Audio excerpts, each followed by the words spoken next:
Next through the door of our market, Conservative MP for Mid-Norfolk, George Freeman, who until this morning was Science Minister in this government. George, good afternoon to you.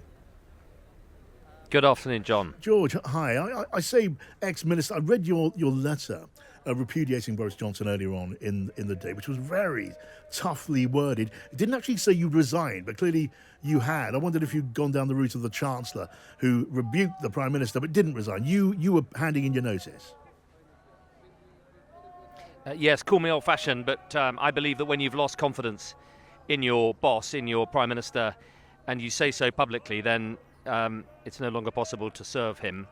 And, I think the Prime Minister has had to do, and he's done the right thing today. He's recognised this is a personal tragedy, but his personal brand is so damaged now, and the chaos and the instability that seems to go with him has now destabilised cabinet. 50 ministers resigned. I think he's made the inevitable decision. It's a sad day, but I just fail to see really how we're going to be able to stabilise the ship, which we urgently need to do, without a caretaker Prime Minister. And if there wasn't much going on, I think the public wouldn't begrudge Boris Johnson. God, he's been through hell in the last few years, a few quiet months, but we're in a crisis internationally and at home.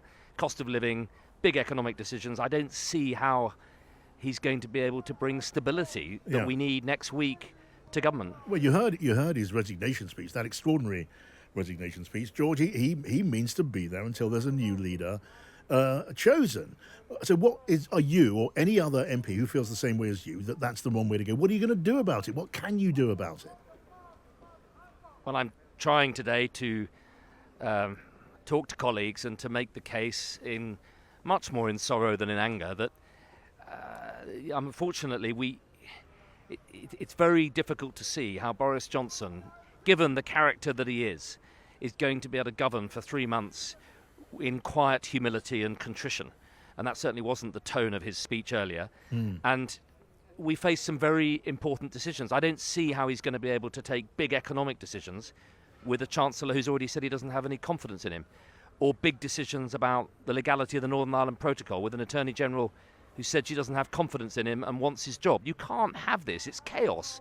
And I just think the Prime Minister has to accept that it's over and hand in the seals of office this weekend, and a caretaker who won't run to be Prime Minister, who can step in for 2 or 3 months and provide the stability that we need so that we can choose the right leader. My real worry is the instability will fuel a febrile moment of midsummer madness where we choose the wrong person in a hurry because of the instability. We can't afford to do that. We've done it before. These are serious fears you're articulating here, George, and you're wording this concern gently, but you clearly believe the Prime Minister, being who he is going to try to steal, not try, but he will seize the steering wheel of government and direct the government, you fear, in all sorts of wrong directions. Well, it's not even that so much, John. I think if the Prime Minister had spoken today with contrition, with humility, and accepted that his authority has gone, but that somebody needs to hold the ring and restore cabinet government and during the next 2 or 3 months, then maybe. But I don't think that is Boris Johnson's style, and I wasn't what I heard today. And I think he believes very strongly that he has a personal mandate, an almost presidential mandate, and I worry that is what has got us into this mess, and that it'll continue to keep us in that mess next week and the week after. It'll make it impossible to restore the confidence and stability we need. Okay, you don't just fear that he's going to preside, you fear that he's going to rule. And to go back to my last question, what do you do about it? Do you ask the man in the grey suit, Sir Graham Brady, chairman of your backbench committee, to go in and tell him he's got to go? Are you asking the cabinet to form yet another delegation? How does it happen, George? Well, 50 of us, 50 ministers, diligent and loyal ministers who are all doing our jobs for the Crown, for the Prime Minister, for the government, have resigned in order to force a moment where this has to be resolved properly. And it's the 1922 party, as your listeners know, set the rules for the party to choose our leader. And I think very strongly we need to do that process properly this summer, get down to 2 candidates, and then those 2 candidates need to work all around the country, speak to all parts of the United Kingdom.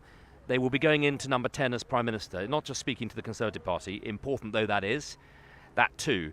And they need to show that they've got what it takes. And I think it's very difficult to do that when those people are against the background of an unstable government. I just don't see how that works. And okay, Joe, my I get real it, George. worry is that your worry is continued we'll be rushed instability. into choosing somebody. Yeah. All right, Boris Johnson must go is your message. Good to talk to you. George Freeman, now former Science Minister.